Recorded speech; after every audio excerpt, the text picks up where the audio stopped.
going to find tonight's lecture extremely interesting. I'm waiting to hear what it's going to be all about. So I've never heard your speaker in the past, nor your host for the evening. So welcome, enjoy the evening. Good evening and assalamu alaikum everybody. My name is Huma Price.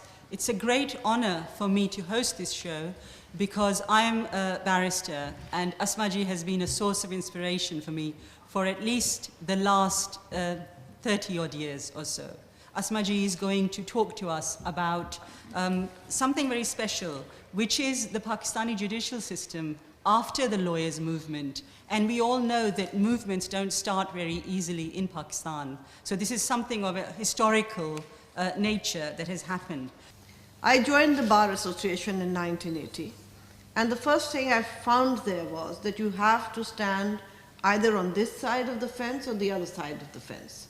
There is no such thing as sitting on the fence. So either you're with them, which means the administration, which means the establishment, or you're not with them.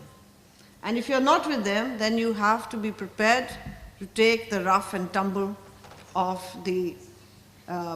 everyday life and of the profession as well. A lawyer who's a non-establishment lawyer in Pakistan was never given a brief by governments, so they were out of government practice.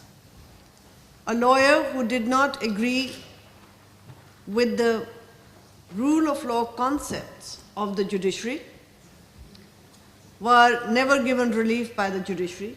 The difference between the recent lawyers' movement and the past lawyers' movement was that in the past it was only non-establishment lawyers, whom I call the Shudras. So I call myself Shudra of Pakistan.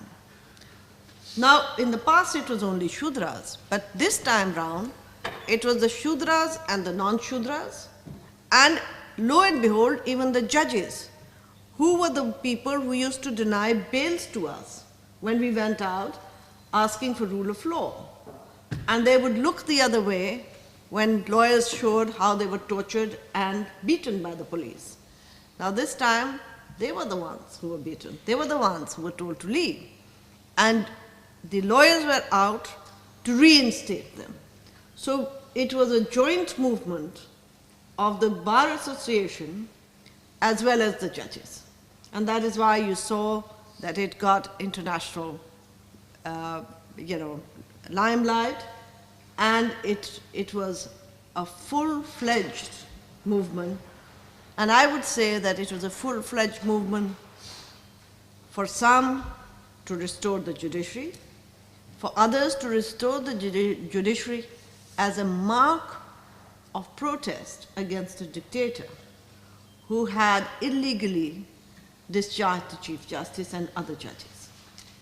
But the ones who only wanted to restore the judiciary because they wanted the judiciary later on to be obliged to them, feel that the movement is over. The others feel that the movement is not over. Because while we have restored the judiciary, we have not been able to convince the same judiciary that independence of the judiciary is pivotal and that it cannot be independent until it also does not go along with deepening the democratic process in Pakistan. And this is, I think, where we are at crossroads. In one way, we say that we are a part of the United Nations. In another turnaround, we say we do not believe that what the UN is saying is the right thing. If we don't believe it, then let's move out of it. We are looking towards the Ummah, but we look towards prosperity elsewhere. So I think that we need to sit down. If something has to be corrected about our country, it has to be a mindset that has to be corrected. And for mindset to be corrected, there has to be tolerance. And tolerance is not something that comes easy. You cannot discuss the role of the judiciary, because if you're critical of them, and if you're a lawyer, they'll threaten to take away your license, which the courts did to me yesterday. and said that we will take away her license. This was yesterday. And I thought, yes, I am not a lottery lawyer. My license didn't come out of a lottery. Whereas this gentleman who threatened me, he became a judge as of lottery after the lawyers' movement. He wouldn't have been made a judge. He was a very mediocre, lawyer, would never have made it to the bench had it not been for the lawyers' movement. If you talk about against nuclearization, then you're against the country and you're a traitor. You should be hung for treason. Now, unless all these things do not stop, there cannot be honest debate and discourse in Pakistan. And therefore, this is linked to the issue of human rights. Are there any questions from you? Would anybody like to ask a question? My family comes from India, and my father was a practicing lawyer and a politician in India.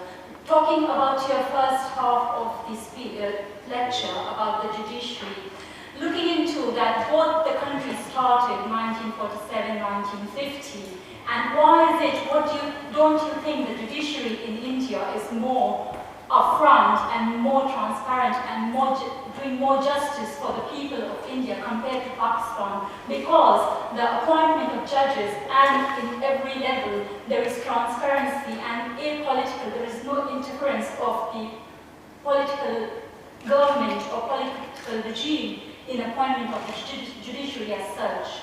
So that's the main lacking in Pakistan, rather than the nitty-gritty of the society, that the judiciary is not separate from politics. No, you're right. You see, you are a democracy for a very long time. And when you have a democratic process, every democratic institution must also necessarily grow with it. Nevertheless, I think judiciaries all over the world have a problem. Even with your judiciary, I, for example, receive emails from one of your judges who's just now retired, which is very embarrassing, saying, this is my judgment, can you have it more popularized and send it to the press? And I have often wanted to write to that judge, saying that judges don't send their own decisions to be published on the other side of the border to get a few, applauses. Plus, the question of tension between the judiciary and the executive is, I think, healthy, which is also there in India. And many of your own jurists, even for example, Justice Bhagwati, has written about the judiciary in India going too far on public interest litigation, which he himself was an author of. And he feels that it's becoming an unruly horse now, and that it's becoming a kind of a public interest litigation where judges have got too used to seeing their name in the media. And that is a criticism of the judiciary. Now we have to deal with it because the media is strong. How do we deal with judiciaries of the world? And there will always be people who want to see their faces, who want to see their statements in the press. But if you're a judge, is it healthy or is it not? Now that is a big question mark. In my view, maybe I'm a bit conservative, I think a judge has to be a bit more sober than a politician. For one, they are there for life and they have a tenure, unlike the politicians whom we can throw out after 5 years. And their criteria of being there is not the several criteria that we look at people when we elect them, is integrity and capacity. But if they lose both because of getting to the media, then what is the way of getting rid of them? So I think that even your judiciary has problems. I was just in India 2-3 weeks ago, and we had a very good session on it. But it's not the deep kind of problem that we have, because ours is a very politicized judiciary. My personal impressions are that at least they have got for the last many years now independent judiciary, and that's how they have managed to run some kind of political system and keep the army as an institution at bay. When you saw that what happened to the Ahmadis in Bangladesh, the judiciary said, no, sorry, we are not going to discriminate. But what did our judiciary do? That there is a law which targets the Ahmadis and says that if you will call your place of worship a mosque, you will pretend or portray yourself to be a Muslim, then you can go to jail for a certain amount of years. It's all in the PPC. And our judiciary, except one dissent of Justice Shafi Rahman, said that this is the trademark of Muslims. So if you take our trademark, there is always punishment. So you go to jail. So there is a difference. We are conservative society at the top. Our ordinary person is not conservative. But our state is theoretic. A theocratic state is the one that makes mindsets. We say mindset. Somebody makes that mindset. How is it that my mindset is not the mindset of Mr. X? I have also lived there. He has also lived there. I have also studied there. He has also studied there. I have also played gulli danda. He has also played gulli danda. But why is my mindset different? Because he believes in every propaganda that the state fed him. I don't. So, you know, this changing of the mindset is the important thing that we have to do. Definitely.